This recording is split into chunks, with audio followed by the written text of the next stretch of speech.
Yena dengan santai menyiramkan setengah cangkir air ke sebuah lukisan. Namun, pada detik berikutnya, sesuatu yang sangat aneh terjadi. Tokoh-tokoh kecil di dalam lukisan itu tiba-tiba bergerak dan hidup seolah benar-benar memiliki kehidupan. Karena rasa penasarannya semakin besar, Yena membawa sebuah baskom berisi air, lalu menuangkannya ke atas lukisan. Begitu terkena air, sosok-sosok kecil di dalamnya langsung menari dengan riang. Saat itulah Yena menyadari bahwa di balik lukisan tersebut ternyata benar-benar ada sebuah dunia lain. Yena kemudian memperhatikan dunia di dalam lukisan itu dengan lebih saksama. Ternyata negeri kecil itu sedang mengalami kekeringan yang sangat parah.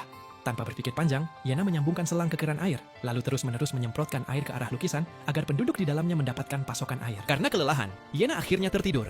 Keesokan paginya, Yena dibangunkan oleh telepon dari pihak pengelola perumahan. Mereka memberitahukan bahwa rumahnya telah menggunakan air hingga 200 ton hanya dalam satu malam. Yena langsung terkejut. Ia segera berlari ke dapur dan menutup keran yang masih mengalir. Setelah itu, Yena kembali menghampiri lukisan tersebut. Kini dunia di dalamnya tidak lagi terlihat kering. Banyak penduduk yang sedang mengangkut air untuk mengairi ladang-ladang mereka. Dengan penasaran, Yena menyentuh salah satu sosok kecil di dalam lukisan menggunakan ujung jarinya. Sosok itu mengira orang di sebelahnya sedang mengganggunya, sehingga keduanya langsung bertengkar. Pemandangan lucu itu membuat Yena tertawa geli. Tak lama kemudian, muncul sebuah ide di benaknya. Jika air bisa masuk ke dalam lukisan, mungkin benda lain juga bisa masuk. Yena pun segera memesan makanan, lalu melemparkannya ke dalam lukisan. Namun, hasilnya benar-benar di luar dugaan. Sesaat setelah makanan itu masuk, justru balok-balok emas berukuran besar melesat keluar dari dalam lukisan.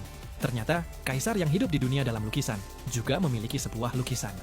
Di dalam lukisan miliknya terdapat sosok Dewi yang wajahnya sangat mirip dengan Yena.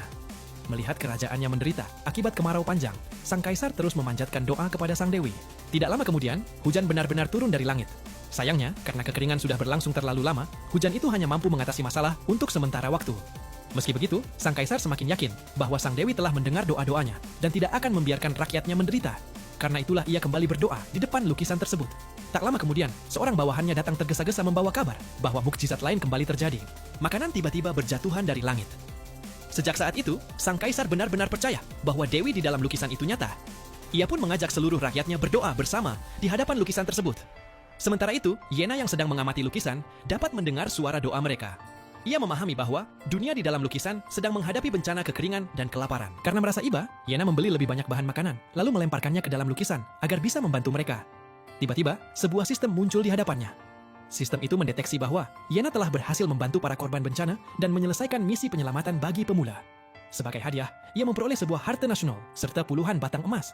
Dalam sekejap, sebuah benda antik dan tumpukan emas muncul tepat di depan matanya. Yena sangat gembira. Ia segera menjual barang-barang antik tersebut untuk mendapatkan uang. Dengan uang itu, ia berencana membeli lebih banyak bahan makanan agar dapat terus membantu penduduk di dalam lukisan. Saat kembali ke rumah, Yena kembali dibuat terkejut. Di dalam